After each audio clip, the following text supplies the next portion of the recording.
Tem algumas perguntinhas para fazer? Já vamos startar com as nossas perguntas? Vamos lá, Bruno? Eu acho que uma pergunta muito importante nesse dia de hoje é, Expedito, o que inspirou, né? Conta um pouquinho dessa história da música do nosso querido Moacir Franco. Como é que foi essa caçada nessa enciclopédia musical que vos fala? Por favor. Isso daí é só pra gente muito antigo, né? Tinha um programa Essa Noite Se Improvisa do Pervink 70, né? A calça que você senta e amassa e não amassa, né? Que tinha um programa que você falava uma palavra e tinha que... E quando a gente estava discutindo esse assunto da norma, eu lembrei dessa música, não é? E hoje, graças a Deus, no YouTube a gente consegue achar e fomos achar essa música. Agradecemos aí ao Moacir Franco, né? A essa música da norma. Então é uma brincadeira, é só para o assunto ficar um pouco mais aliviado, um pouco mais tranquilo, porque o nosso intuito aqui não é fazer um tratado sobre a norma, mas sim discutir alguns aspectos operacionais que podem ou não influenciar o nosso trabalho. Só um momento, o pessoal do YouTube está achando o som baixo. Espera um pouquinho, vamos... O pessoal do YouTube está dando só um pequeno ajuste aqui para questão do som. É só um momentinho para vocês aqui, tá ok, pessoal? Talvez tenha que pôr um suporte aqui, ó, para ficar mais perto. Se quiser, no pior eu seguro aqui. Vamos lá.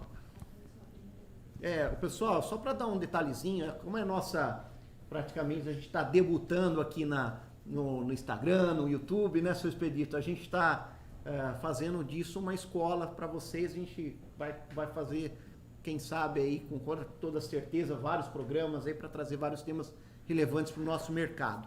O pessoal está ouvindo aí, está conseguindo ouvir, dá um like aí pra gente, um ok, um joinha, né? Ok, joinha aí se estão ouvindo bem. Então vamos lá. As nossas primeira pergunta aí, Bruno, você pode fazer, a gente vai tentar responder aqui. O pessoal enviou junto aí no Instagram, né? Junto com a mudança da NR, você vê alguma posição de mudança nas fiscalizações, em especial nos casos da RT? Expedito, por favor. Na verdade, o pessoal talvez não saiba, mas o número de fiscais que existe no Brasil, ele é insuficiente para dar conta de toda a fiscalização que tem que ser feita, felizmente. Porque senão a gente pararia todas as obras no Brasil se fosse fiscalizada, com certeza. Então, a fiscalização às vezes só fiscaliza quando existe um acidente, né, ou de morte, ou algum acidente grave, ou alguma denúncia. Mas, fora isso, né, alguma obra que esteja muito em evidência, alguma coisa assim, sofre a fiscalização.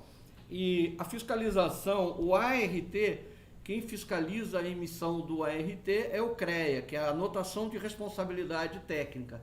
No entanto, o que complica aí é que se um fiscal chegar lá e um determinado trabalho, por exemplo, um trabalho de escavação acima de 1,25 m, você precisa ter um projeto e uma análise de risco feito por um profissional legalmente habilitado. Profissional legalmente habilitado é profissional que tem registro no conselho, né? No caso aí no conselho de engenharia, então o arquiteto ou engenheiro. Nesse caso vai ter que ter a RT, se não tiver, a pessoa obviamente vai ser multada e vai ser uma coisa muito mais qualificada do que se não tivesse essa qualificação.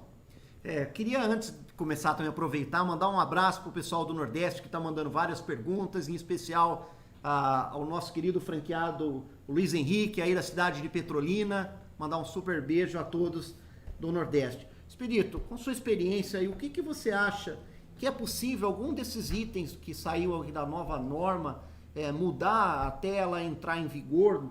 Né? Qual a sua opinião sobre isso? Você acha que tem alguma oportunidade nesse sentido? Tela, não entendi. Não, numa uma possível mudança, ou seja, o artigo foi publicado, você acha que na sua experiência vai ter possibilidade de uma nova discussão, algum artigo ou outro que vai...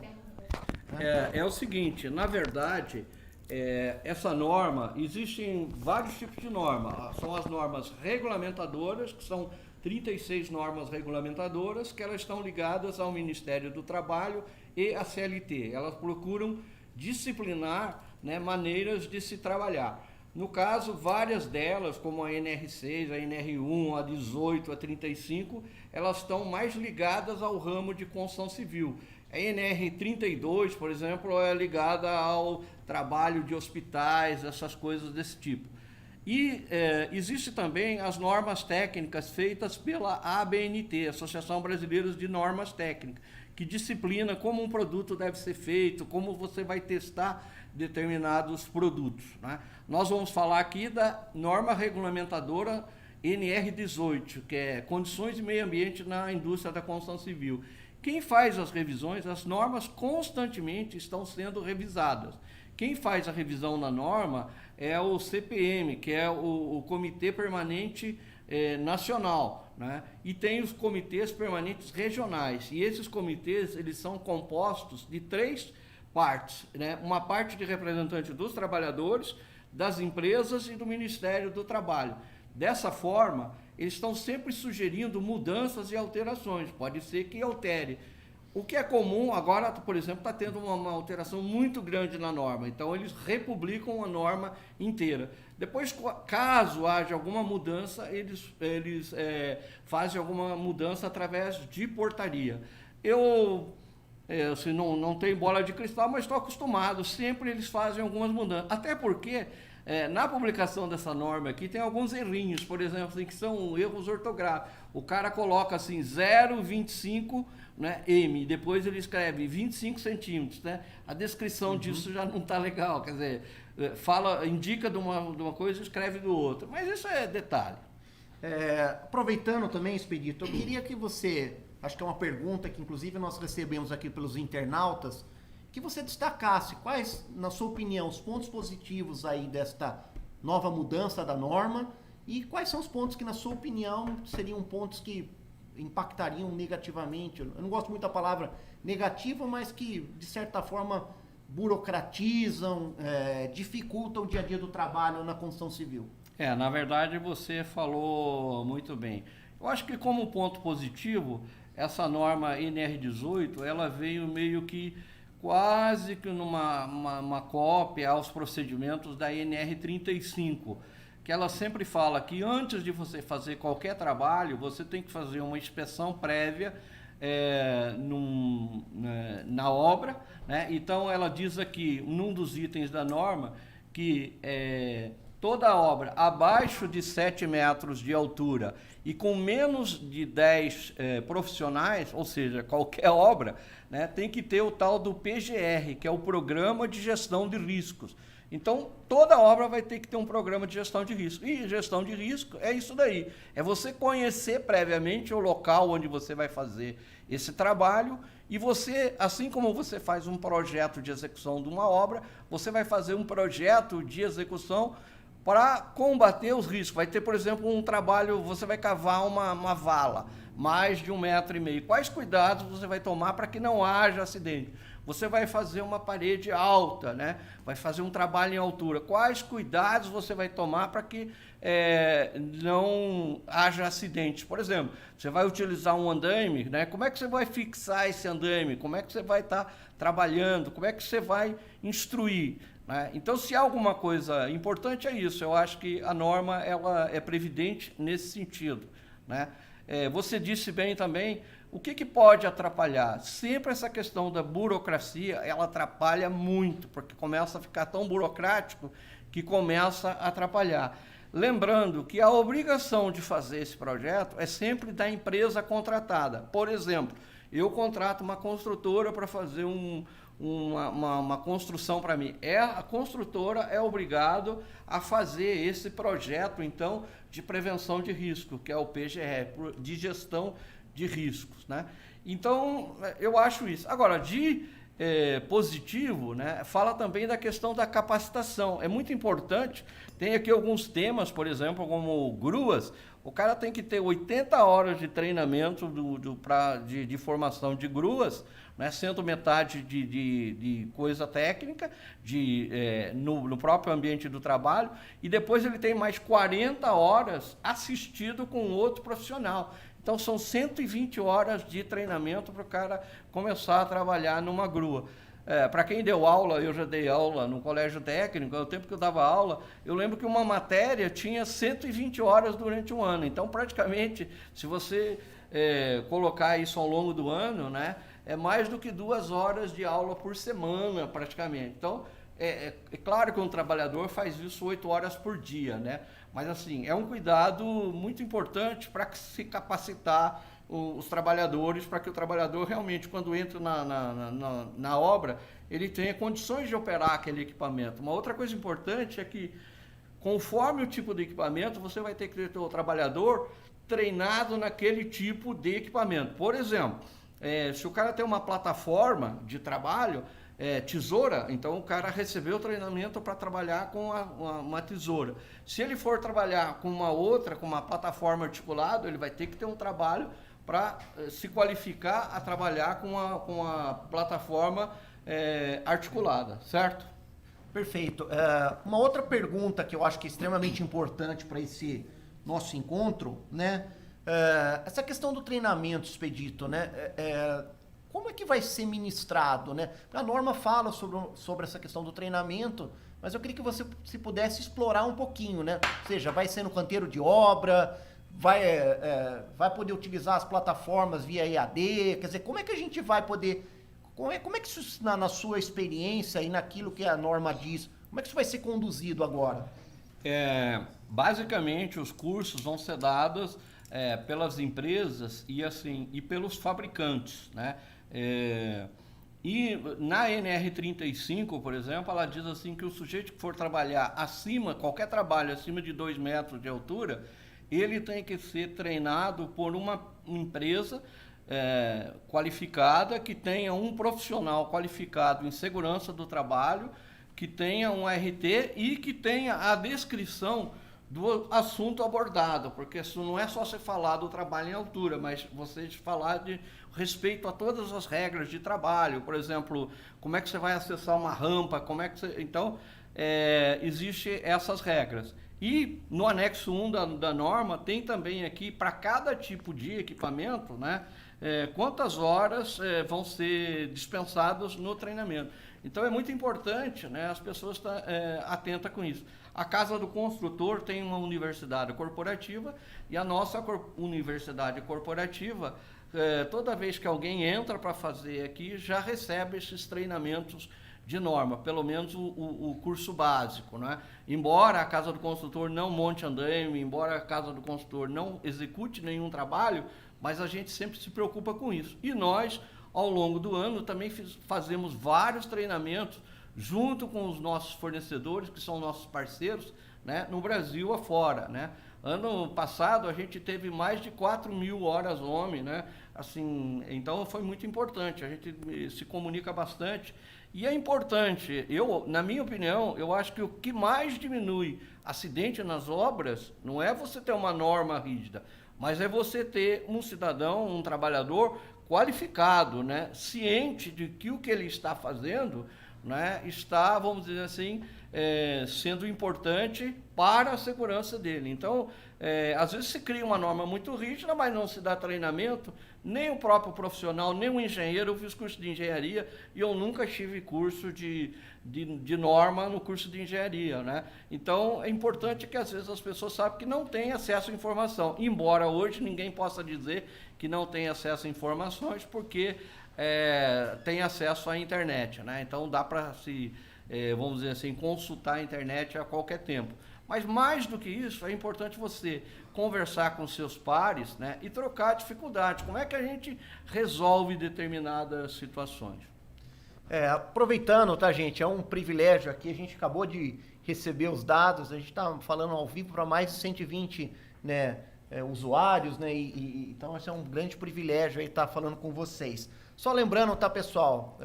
A gente está ao vivo. Qualquer dúvida, qualquer pergunta, qualquer questionamento, fiquem à vontade.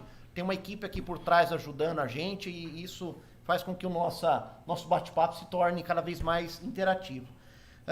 Uma coisa que me chamou muito a atenção, Expedito, e um pouco pegando no gancho lá da questão da burocracia, né, dos processos, do que a gente... E muito ligado também ao que a gente vê no mercado de fora. Na sua opinião, essas mudanças que estarão na norma vão impactar os custos nas obras, ou seja, na construção civil? Você acha que isso vai ser um fator que, através dessa nova roupagem das leis, ela vai melhorar ou ela pode incrementar custos para as pessoas, né, para os profissionais e para as empresas? Num primeiro momento, quando você analisa qualquer mudança, claro que ela gera custos, né? Por exemplo, vou falar do guincho, né, do guinchinho de coluna, né? Qualquer obra hoje acima de 10 metros de altura é obrigatório a ter um guincho de coluna, para subir mercadoria, né? Então não pode mais trabalho nenhum acima de 10 metros que não se tenha o guincho, né? E nós temos o privilégio de ter uns guinchos bem desenvolvidos, que tem uma botoeira e tem uma caixa já que trabalha a botoeira com 48 volts, né? Por exemplo, na norma nova está estipulando que na botoeira não pode ter mais do que 24 volts. E no próprio botoeira também tem que ter um botão de emergência, né? Que você aperta esse botão de emergência, é igual a televisão da sua casa. Se cair a energia, ele vai desligar esse botão de emergência, ou se você apertá-lo, você só pode ligar de novo o guincho se você der um reset nisso daí. Você não liga de novo se você não mexer nesse botão de emergência, né? Então é muito legal isso daí. No primeiro momento, ninguém gosta disso, porque obviamente vai ter gasto com isso daí, né? Mas quanto vale a vida de uma pessoa? Quanto vale um dedo de uma pessoa? Quanto vale um braço de uma pessoa? Quanto vale um cidadão, né, machucado ou quebrado, né? Então, assim, num primeiro momento, claro, é custo, mas vamos dizer, se nós estamos pensando em vidas humanas, é muito mais importante a vida de uma pessoa, né? Não tem dinheiro que se paga. Uma pergunta que eu acho que é importante, que veio de um dos usuários, o Michel, né? Ele falou assim, né? Foi uma pergunta que eu acho muito interessante, né? Se eu tenho uma obra, exemplo de um prédio, de uma construção de grande porte, um shopping ou uma indústria, que ela está em curso, ou seja, eu não vou terminar essa obra em 2, ou seja, 3 anos, 4 anos de obra, né? A gente sabe que isso é uma realidade, somente obras de infraestrutura, obras de maior tamanho. Como é que isso, qual é essa relação de impacto em relação a essa mudança? Vai ter que ter um pedágio? Espírito, queria que você explorasse um pouquinho, porque eu acho que isso é uma coisa importante, principalmente para empreendimentos imobiliários, obras de infraestrutura e uma série de outras coisas. Fala um pouquinho, por favor. Na verdade, foi muito bem feita essa pergunta, porque nós da construção civil não estamos acostumados a fazer lobby. Então, o que é lobby, né? A gente sempre tem a palavra do lobby aliado a uma coisa ruim, chata, né? A indústria automobilística, por exemplo, ela faz um lobby muito bem feito. Por exemplo, a partir de 2012 ou 2014, eu não lembro, né? A indústria automobilística disse assim: a partir de agora, todos os carros terão que ter airbag e ABS, entendeu? Então, passou-se, a partir daquele ano, a todos os carros saírem de fábrica com airbag e ABS. Porém, a indústria fez um lobby, né, que não se podia exigir airbag e ABS nos carros antigos, né, nos carros fabricados antes daquele ano, né? E é sempre assim. Agora, existe um pacto da indústria automobilística para 2030 ter outras mudanças, que a partir da qual outras tecnologia e outros avanços vão ser incorporados nos carros aí, né? Infelizmente, nós não sabemos fazer ou não fazemos isso, porque quando a lei entra em vigor, né, aí eles dizem que todas as máquinas devem obedecer esse critério. Então, assim, se você estiver construindo e comprou um guincho, né, o ano passado está lá instalado, né, essa norma ela passa a valer, ela foi aprovada dia 20 de fevereiro desse ano, né, de 2020, e ela passa a valer a partir do dia 20 de fevereiro do ano que vem, né, de 2021. Então, se tiver uma fiscalização na sua obra, né, nós estamos falando aqui do guinchinho, vários outros equipamentos também tiveram mudança. Se no guincho de coluna você tiver só a botoeira lá, né, você vai levar uma multa porque você não tem o botão de parada de emergência. Então, assim, é chato dizer isso, mas a norma nesse aspecto é um pouco burra, né? Porque tinha que olhar ou dar, por exemplo, esses equipamentos continuam valendo até uma certa determinada data, né? A norma aqui a NR18, já antiga, e ela é bastante clara, não tem coisa. Se você sofrer fiscalização, você vai levar multa. E outra coisa importante, gente, multa do Ministério do Trabalho não é multa de R$100, de R$500, de R$1.000, não. São multas pesadas, são de salários mínimos. E envolve o número de trabalhadores. Se você tiver um número de trabalhadores mais do que 30 na obra, ele é proporcional ao número de pessoas que estão trabalhando nessa obra. Então, é uma multa pesada. Não dá para brincar com isso daí, não. Expedito, eu queria também aproveitar, já que está falando sobre obra, canteiro de obra, eu queria tratar dois assuntos, né, separados, que quando eu estava lendo a norma me chamaram a atenção. E aí eu vou fazer uma pergunta dividida, né? Fala um pouquinho pra gente como é que vai ficar a questão do banheiro de container em obra, né? E eu tô falando banheiro de container porque também tem um outro artigo que também chamou muita atenção, que é a questão do container em si só. Eu queria que você pudesse explorar, porque essa foi uma pergunta que veio dos internautas, né? E assim, não foi uma pergunta, foram várias nesse sentido, e acho que isso pode impactar, né? Eu estou falando, a gente sabe muito bem que, exemplo do varejo, usa muito essa questão das lojas de container marítimo para montar os seus negócios, né? Ou seja, a gente tem várias redes que fazem isso. Eu queria que você pudesse explorar, ou seja, primeiro, banheiro de container, como é que isso vai ficar, se isso impacta ou não. 2, essa questão do container por si só, a gente sabe que foi citado na norma, uma questão que altera uma série de questões da própria. E aí, dando desfecho aí com a sua amarração no que possa impactar restaurante, loja de decoração, sei lá, e qualquer outra adaptação que possa vir a ter. Por favor. Na verdade, existe uma confusão que o pessoal faz aí com a questão de containers, né, para a construção civil, e a utilização de containers marítimos usadas no canteiro de obra, né? Na verdade, nos países desenvolvidos, esses containers marítimos, né, eles devem ser descartados, né, após X tempo de uso ou após transporte de algum tipo de mercadoria. E como que eles têm que ser, vamos dizer, descartados? Na verdade, eles têm que ser picotados, não é? E depois reciclados numa siderurgia. E o que acontece é que essas empresas, sabiamente, vão nos países de terceiro mundo e vendem esses containers marítimos, né, por preços de $30, coisas desse tipo aí. E aí o pessoal pega esses containers e acabam vendendo para uma outra reutilização, como aqui no Brasil, para se fazer lojas, fazer coisas desse tipo aí. É proibido o uso. Aí o pessoal diz assim, mas se tiver um laudo desse container... Gente, cada vez que chega um container num determinado país, existe uma fiscalização sanitária, né, e uma fiscalização da coisa, porque o container vem sempre com pallet, geralmente pallet de madeira. E aí o que o pessoal faz? Para não trazer nenhuma praga, algum tipo de inseto, alguma coisa nessas madeiras, o pessoal faz a aplicação de uma inseticida, né? E geralmente fecha o container por 3 dias.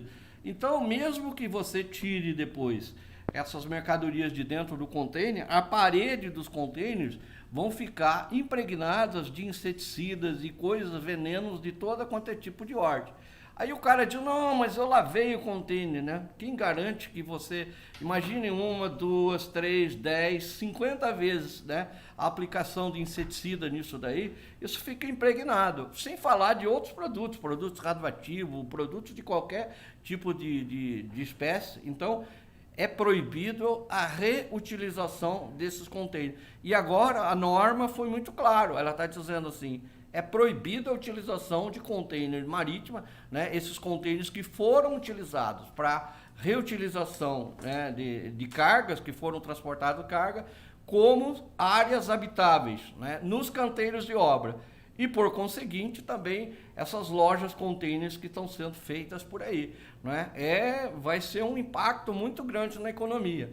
Agora, está proibido o container nas obras? Não.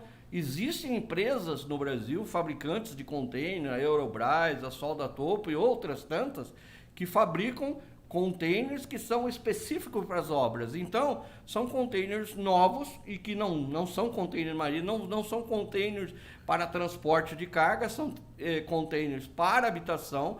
São muito bons, porque assim, você pode fazer um canteiro de obra muito rapidamente, eles são duráveis, são reutilizáveis, e assim, esses não estão proibidos e continuarão sendo utilizados, não é?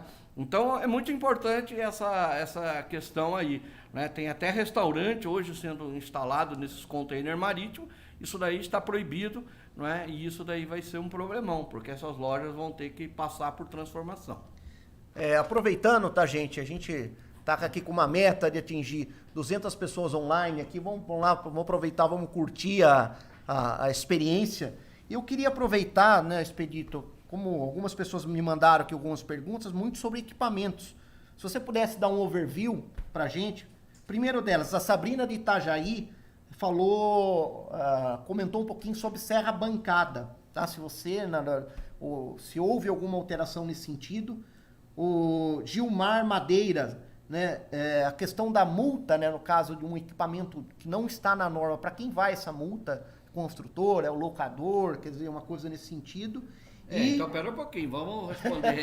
Você vai botando... Vamos lá. E só para já que é para coisa... E os painéis, o que muda? Já vou emendar tudo, já. É o seguinte, a primeira aí é de Itajaí, né? Isso, que são serra bancada. Serra bancada, gente, você sabe por que o Brasil é o único país que fabrica serra bancada? Porque nos países desenvolvidos não existe mais forma, você não faz mais forma na obra. As formas, né, elas já vêm prontas, né?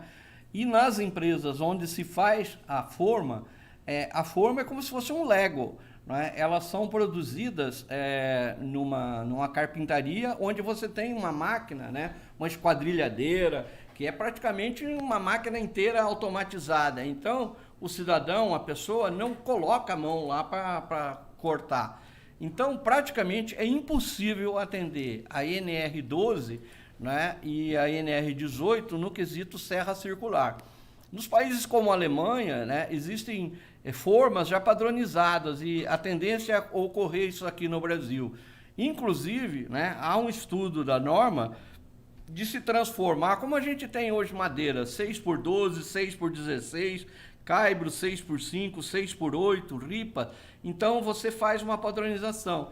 E haver essa mesma padronização para você ter viga de concreto. Então, viga 20x30, 20x40 ou qualquer coisa desse tipo, para que as fábricas, né, fabriquem essas formas já mais ou menos. Então, quando o calculista, estiver, vamos dizer, dimensionando a estrutura de um prédio, já vai optar por essas formas padronizadas.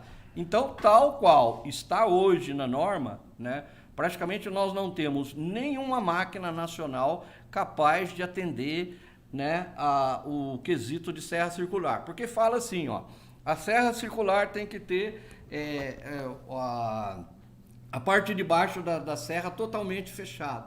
Tem que ter o exaustor da serragem, né, para puxar a serragem. O disco tem que ter o controle de altura, tem que ter uma coifa de proteção. O cidadão, quando estiver cortando, tem que ter uma guia e ele não pode chegar com o dedo, né, nem por coisa na serra. Isso daí é uma coisa que ninguém conseguiu resolver. Tem que ter a coifa, não é? Tem que ter regulagem de altura, né? Tem que ter botão de emergência. A serra circular tem que estar, né? A serra circular e outros equipamentos hoje que são equipamentos como... Isso é até uma dúvida que eu estou vendo aqui nessa norma, que eu ainda não cheguei ainda a uma conclusão. Todo equipamento que é como serra circular, betoneira, bancada, então elas têm que ser projetadas, como a gente tem que fazer um projeto antes de iniciar a obra, né? A serra circular ela tem que estar num piso que seja um piso concretado, um piso que seja antiderrapante. Ela tem que ter cobertura, você não pode ter uma serra circular no sol, você entendeu? E a cobertura também tem que, não basta você fazer uma telha de cimento amianto, não é? Porque se cair um martelo, se cair alguma coisa em cima, vai cair em cima da cabeça do marceneiro. Tem que ser uma telha de proteção, não é? Uma telha metálica para que o objeto não vare. A iluminação da serra circular tem que ter proteção, porque se eu estiver mexendo com uma madeira, eu bater na lâmpada, a lâmpada não vai estourar, cair pedaços sobre a pessoa. Então, na verdade, é isso daí, né? Expedito, você está me dizendo então que praticamente tem que ter um torno CNC, ou seja, é uma coisa praticamente muito difícil. Eu acho que tem uma pergunta aqui que impacta a outra pergunta, muitos locadores, né, do mercado nosso, que é a questão em relação ao andaime, né, Expedito? Eu queria que você pudesse explorar um pouquinho, né, e também entrar um pouquinho, isso foi uma pergunta do Regis Correia, e falar um pouquinho também sobre a questão de manutenção do painel, como é que isso ficou, né, a questão... Queria que você explorasse um pouquinho, porque eu acho que é uma pergunta abrangente. Olha, é o seguinte, na verdade, quando fala de manutenção, isso é um item que mudou na norma nova. Está dizendo que somente pode realizar manutenção empresas que têm o profissional legalmente habilitado acompanhando essa manutenção. Ou seja, praticamente hoje somente as fábricas poderiam, né, que são aquelas que fazem os andaimes, né, ou que tenham profissionais realmente contratados, engenheiros, dentro do seu quadro funcional, não é verdade, fazer a manutenção, vamos dizer assim, cortar um andaime, fazer uma solda nova. Não é? Isso é uma mudança, então manutenção somente esse tipo de gente.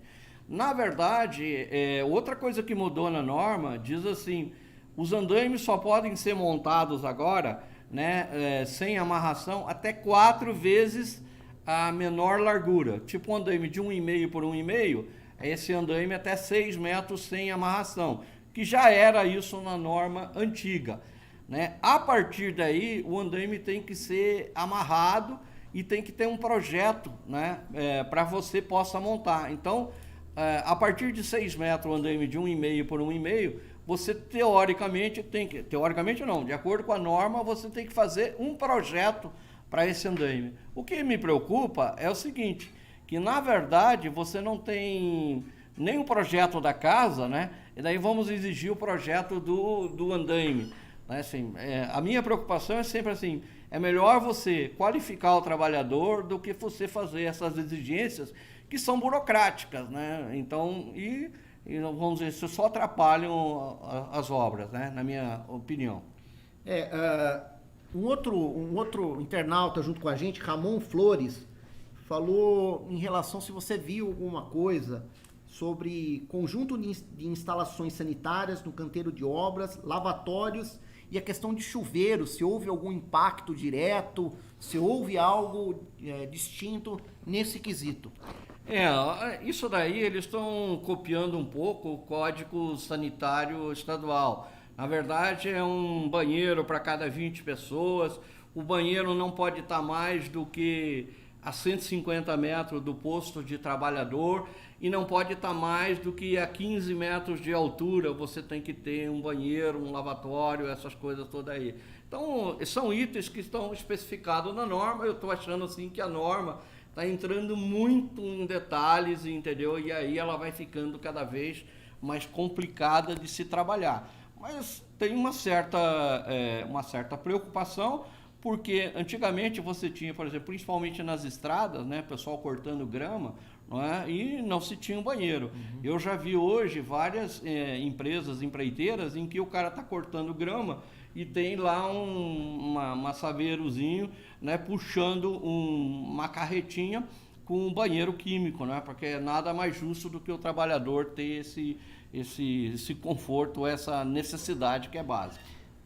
Aproveitando, né, a ponte, Expedito, né, o Guilherme de São Paulo falou um pouquinho, ele entrou um pouco mais a fundo, né, porque segundo o entendimento dele, sobre banheiro químico, né, então eu vou ler aqui, né, gostaria de saber se teve alguma mudança em relação à norma que estava vigente e qual seria a relação da distância máxima, período de limpeza e aquela relação de ponto, se teve algo de mudança da antiga norma, ou seja, se houve uma alteração desta... Não, na verdade eu vou, assim, sobre a questão do banheiro químico não falou, a norma NR18 estabeleceu que tem que ter um andaime, não falou nada da questão do banheiro químico, né? Eu pelo menos a norma é muito extensa, né?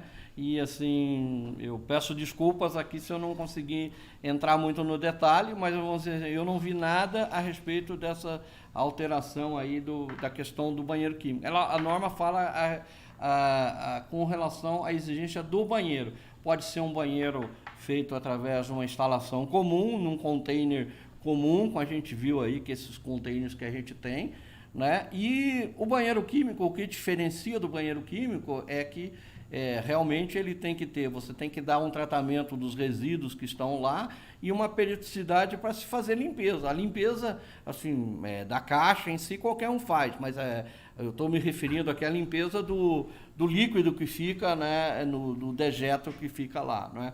Isso eu não acompanhei, eu acho que isso é regulamentado mais com a questão da CETESB e coisas desse tipo aí. Então, só para aproveitar o gancho, né, Expedito, tem que também estar atento de que não é só a NR18 que engloba tudo, existem outras normas que podem complementar essa questão desse entendimento, né? Isso que você está ponderando bem, né? Sim, na verdade a gente tem que tomar cuidado porque assim, norma é uma coisa, se você só lê a NR18 e achar que você leu a NR18 você sabe tudo, não.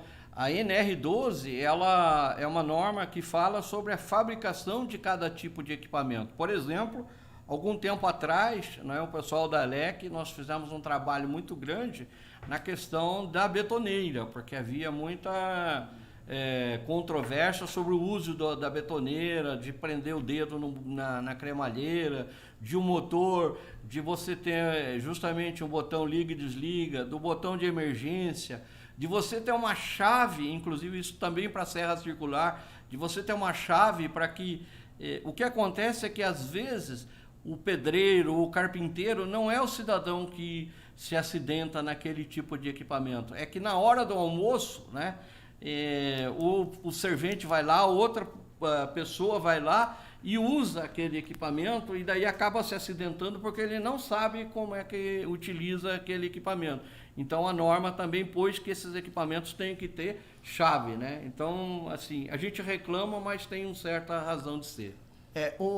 Aproveitando esse gancho da chave, né, Expedito, eu lembro que em várias regiões do Brasil se discutiu muito essa questão do tipo exato da chave para betoneira, né? Algumas regiões no sul, em alguns estados aqui no estado de São Paulo, por exemplo lá do centro-oeste. Então, assim, fala um pouquinho sobre essa questão só para dar um reforço pessoal, porque eu acho que é uma coisa muito importante, né? Ou seja, que tipo de chave que deve ser usado nesse equipamento, na betoneira? Isso foi até uma pergunta de reforço aqui do nosso Luciano, lá de Americana. Na verdade, é isso daí. A norma diz que a pessoa que está utilizando aquele equipamento não pode ter contato mais como antigamente a gente tinha. O motor estava ligado em 110 volts, né? Então você tinha lá 13, 15 amperes lá, né? Então hoje é igual o computador seu que você utiliza. Se você arrancar uma tecla do seu computador e enfiar o dedo nele aí, você vai tomar um choque, né, de 12 volts ou 24 volts no máximo. Então a norma foi previdente no sentido de a pessoa não tomar um choque elétrico, que eram os maiores causadores de acidente nesse tipo de equipamento, de betoneira, de serra circular, então de guincho, essas coisas. Então ela estabeleceu que você tem que trabalhar, né, com 24 volts. E nesse caso, então você tem que ter a botoeira, tem que ter o botão e tem que ter a chave. A chave é justamente por causa disso, porque o cidadão que se acidentava com o equipamento, na maioria das vezes, não era o cidadão que trabalhava com aquele equipamento. É assim um outro servente ou alguma coisa nesse sentido. Uma outra coisa importante, às vezes também que não é muito do nosso mercado, mas quando você vai fazer uma manutenção numa indústria, às vezes por que ter chave também?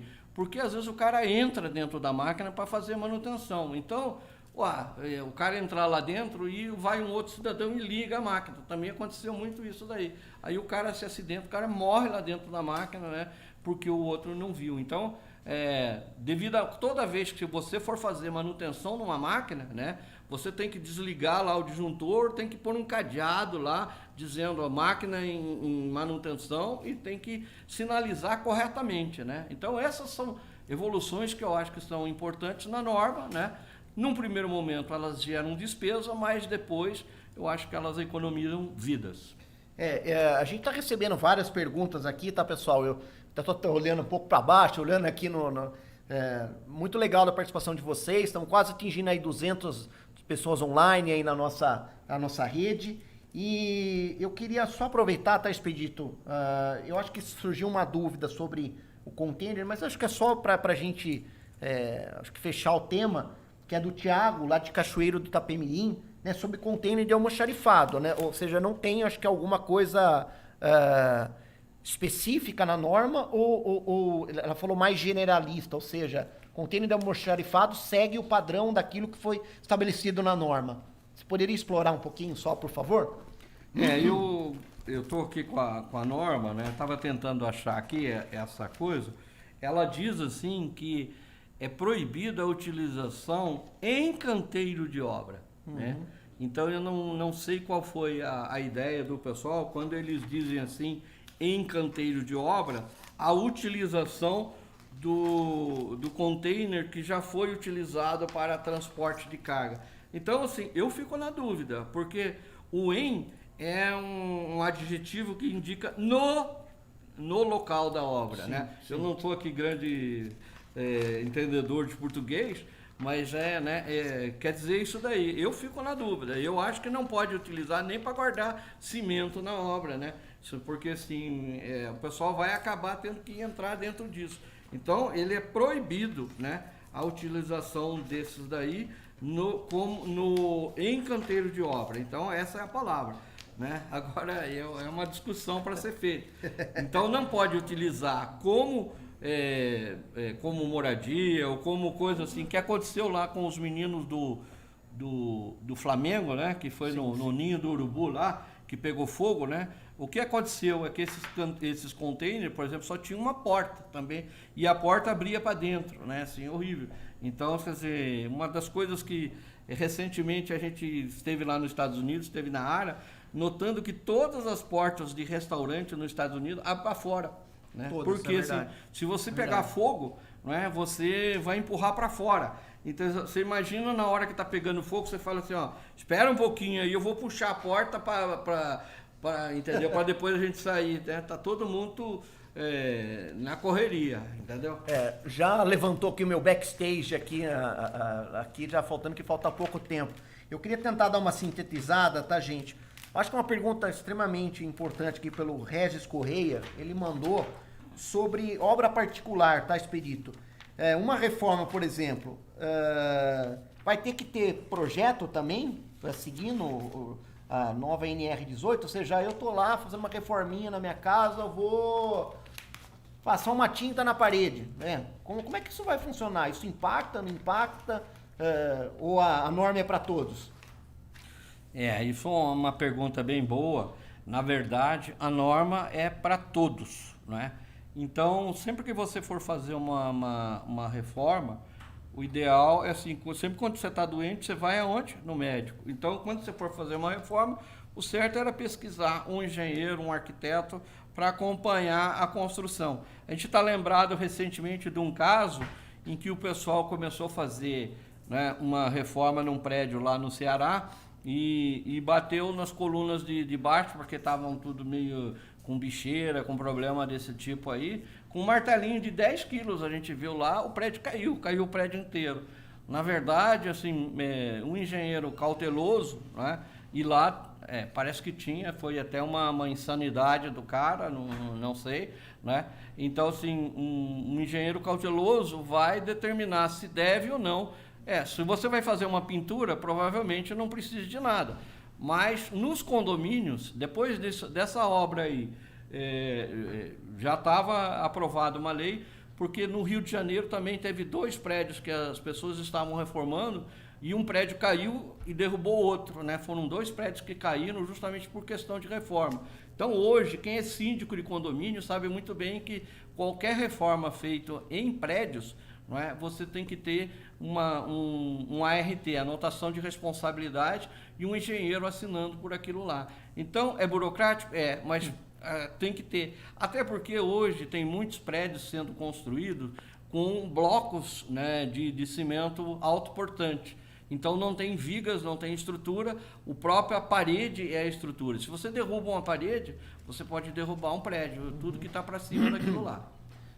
Queria mandar aqui um abraço especial aqui para Marô, que é da assessoria de imprensa da LEC. Muito obrigado pela participação.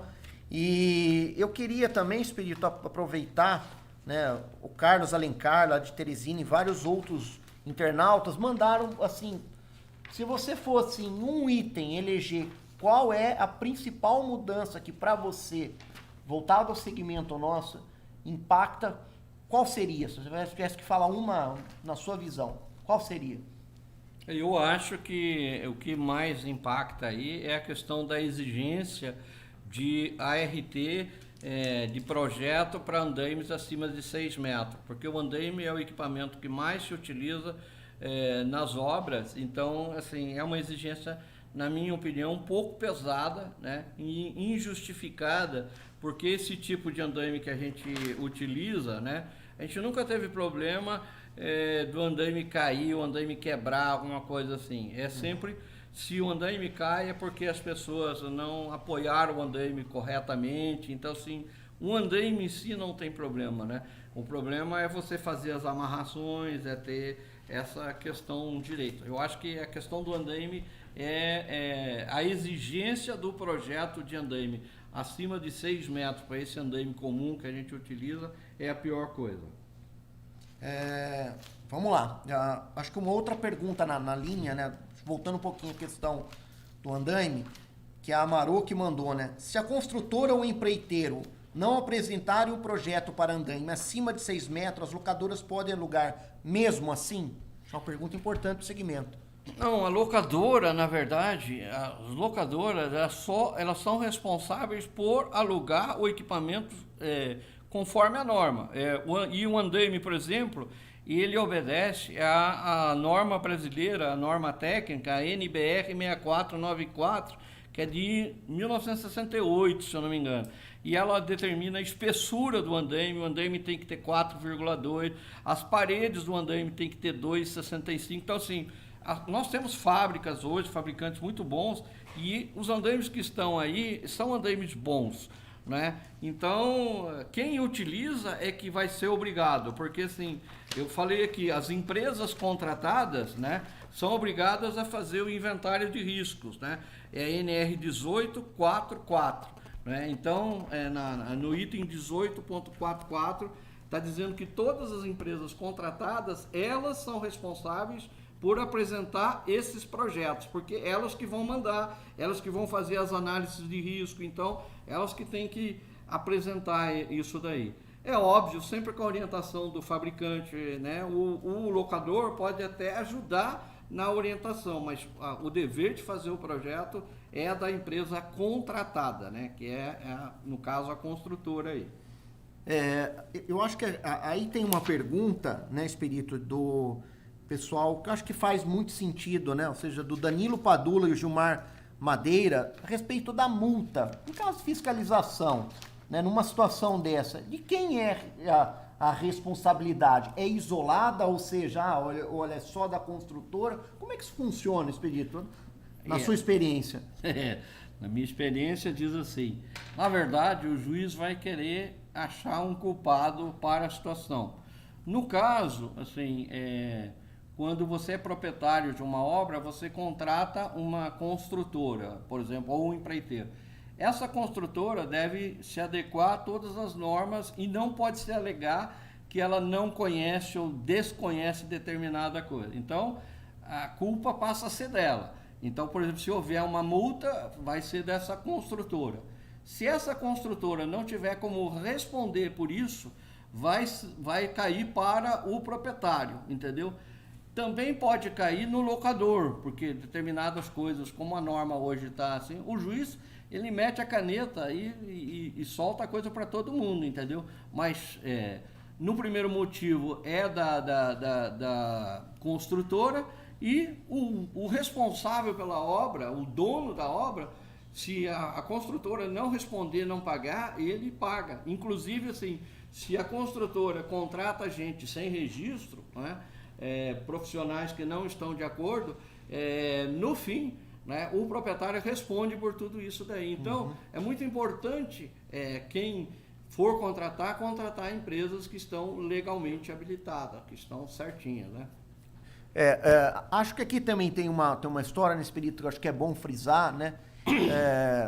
Existem vários tipos de andaime, né? Eu acho que uma coisa importante. Existe o andaime tubular, o andaime suspenso, o andaime, né? E a maioria do nosso mercado brasileiro, ele trabalha com andaime tubular. Ou seja, a gente fornece, né, os painéis, né? E o ato da montagem desses painéis é que eu acho que isso tem que ficar muito bem claro, e isso tem que até ser instruído, né, da maneira e devidos cuidados, através de safety, né? Fala um pouquinho sobre esse aspecto. Na verdade, a gente utiliza mais o andaime simplesmente apoiado, que é o andaime tubular que a gente usa aí, e o andaime fachadeiro, né?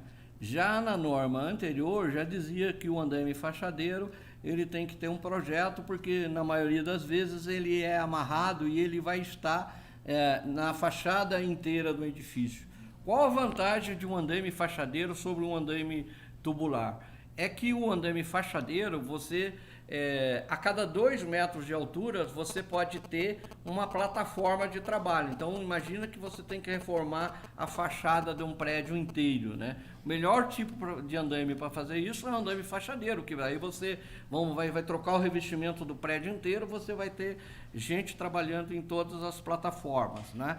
O andaime tubular, geralmente, ele é utilizado para obras menores, para montagem de torres isoladas, né? Então, são essas vantagens. E tem também o andaime suspenso, que daí se usa viga metálica. Tem vários outros tipos, né? O andaime de cremalheira, tem o andaime mecânico, não é? Então, vários outros tipos. Quando a gente fala de andaime, a gente pensa que todo andaime é igual. Não é. É uma coisa muito específica, mas o modelo mais utilizado é o andaime tubular tipo torre, que a gente utiliza aí, que hoje nós temos assim, ele tem que ser 100% forrado com piso metálico, o piso metálico tem que ter travamento, ele tem que ter escadas de acesso com largura de 40 centímetros no mínimo, com os degraus de 25 a 30 centímetros, sempre aparelhando com a própria, vamos dizer assim, com as próprias travessas do andaime. Ele tem que dar acesso, o andaime tem que ter um guarda-corpo, o guarda-corpo tem que ter 15 centímetros de rodapé, ele tem que ter uma portinhola de acesso, essa portinhola de acesso tem que abrir para dentro, tem que travar essa portinhola, não é verdade? Tem que ter um travessão a 70 centímetros de altura e um travessão a 1,20 m.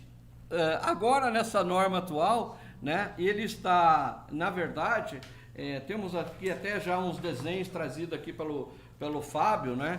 Então, a gente vai estar mostrando aqui, né? E a gente vai estar colocando nos nossos manuaizinhos de instrução, né? Tem bastante gente que copia os nossos manuais aí, não tem problema nenhum, pode copiar, entra lá na www, Casa do Construtor, o Matheus autoriza, né? Então, qual é a vantagem, né? Isso também é uma outra coisa, toda vez que você faz um contrato de locação, não é? O fabricante, você é obrigado a dar o manual de montagem do fabricante, né? Então, às vezes, né, o fabricante dá um manual muito completo, grande, e a pessoa quer uma coisa mais resumida, né, que traduza toda a norma e mais a utilização daquele equipamento, né? Então, é muito importante essa questão. Então, assim, o que a norma está trazendo de novo também nessa questão dos andaimes? Ela está fixando, né, qual que é a carga que esses guarda-corpos têm que aguentar também. Então, está no item da norma aqui, né, que tem que ter uma carga de, eu não me lembro aqui de cabeça, quantos quilogramas força, né, tem que aguentar nesses andaimes aí, né. Então, é muito importante. Também uma outra coisa, esses andaimes, né, todo prédio acima de 12 metros hoje, ele tem que ter ancoragem, né, a ancoragem tem que ser de aço inoxidável, tem que ter a identificação do fabricante, tem que dizer quantos quilos aquela ancoragem aguenta. Então, assim, quem está trabalhando em cima do andaime tem que estar fixado a uma linha de vida, né, diferente da ancoragem do andaime, né? Quer dizer, se o andaime pode cair, o cara fica pendurado. Então, tudo isso está na norma, né? É bastante difícil, mas se você ler aí umas 4, 5 vezes, você vai acabar aprendendo isso. Pessoal, só um segundo, tá? A gente vai fazer mais uma última pergunta por causa de tempo, né? E só um minutinho, por favor, peraí, vamos lá. Estamos com um problema técnico Então, que problema passou aqui de de- uma hora, a live cai aqui, a gente tem que estar... Tem bastante pergunta aqui, pessoal. Queria agradecer vocês. A gente vai tentar responder sim todas elas. E só... Tá. Lembrando, tá, gente, que uma série de perguntas que estão aqui sendo enviadas, a gente vai no Instagram do Expedito, a gente vai responder todas elas aí conforme o envio de vocês, a gente vai tentar responder o máximo possível. Né? Só uma coisa muito legal pra gente, a nossa primeira experiência, né, Expedito? Conseguimos mais de 200 usuários online interagindo com a gente. Então, queria agradecer a vocês aí essa oportunidade de bater papo. Eu acho que eu vou deixar Só uma perguntinha aqui, ó. Completando, o travessão superior do andaime a 1,20 m de altura e resistência à carga horizontal de 90 kg força-metro, né? E sendo que a deflexão máxima não deve ser superior a 0,76, né, milímetro. Então, assim, isso é uma coisa que eu tenho certeza que os nossos guarda-corpo aí, que são fabricados por fabricantes idôneos, né, já atende essa questão aí. E uma outra coisa que também o andaime sempre tem que ter tela, porque uma tela tipo tela de mosqueteira, né? Por que tem que ter essa tela? Não é para segurar a pessoa, porque a tela não segura. A tela é só para não cair objetos de dentro do andaime para fora, né? Perfeito. Ô, Expedito, só uma coisa que eu acho que é uma pergunta enviada pra gente encerrar, né, do Heitor Henrique dos Santos. Né? Eu acho que é uma ótima pergunta que fala sobre o mercado. Possuo uma locadora em Sorocaba. O que eu faço quando o custo para seguir a NR18 é maior que o custo de locação no mercado local? Essa é uma pergunta complexa, né? Essa é uma pergunta assim que tem deixado bastante a gente preocupado, porque obviamente a gente precisava continuar vivo, né? Mas a única coisa que você não deve fazer é ficar sozinho, né? Como é que da outra vez, quando a norma foi promulgada, né? A gente participou muito, as locadoras, nós fizemos mais de 1.200 reuniões, né? Não pensa que eu li a norma e assim, no final de semana do carnaval eu fiquei sabendo tudo isso daqui, não. Isso daqui foram muita estrada, né? Então, a gente tem que estar participando. Não tem jeito, cara, eu sinto muito, mas você tem que aplicar, porque assim, o fato de você desrespeitar a norma, pode ser que você ganhe dinheiro. E o dia que você tomar uma fumada, né, tomar uma multa ou qualquer coisa assim, pode levar todo o seu patrimônio embora, né? Eu vou citar só um exemplo. Quando a gente começou a trabalhar, a gente trabalhava com escadas de madeira.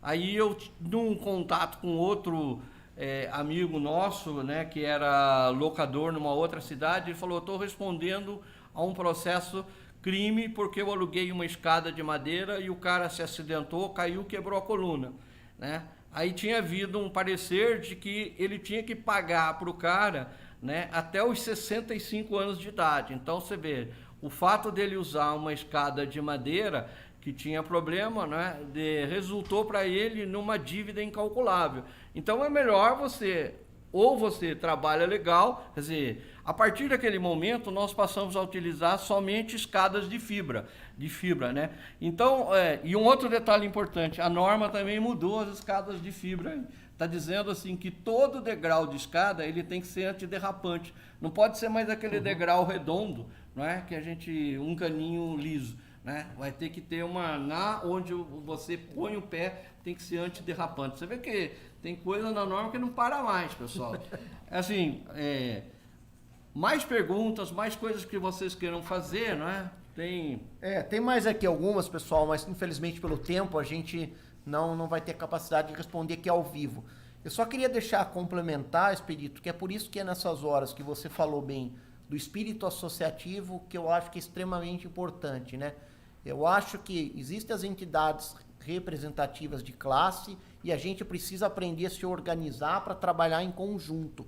Exemplo da LEC, exemplo de outras entidades de classe que estão preocupadas com essa questão do impacto na nossa. Nós precisamos aprender a fazer o lobby legítimo através dos fornecedores, através dos locadores e de todos desta cadeia, né? Acho que é isso que faz com que a gente vá para frente. Eu só queria deixar aqui registrado, né, gente?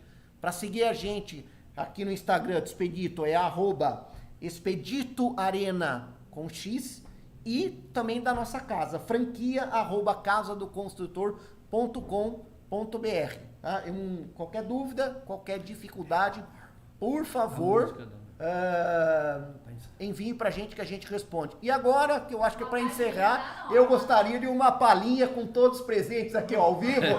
Vamos lá, pessoal, ajudar no Norma. Norma, ô Norma, eu quero seu amor de qualquer forma. Pessoal, obrigado pra vocês. Valeu.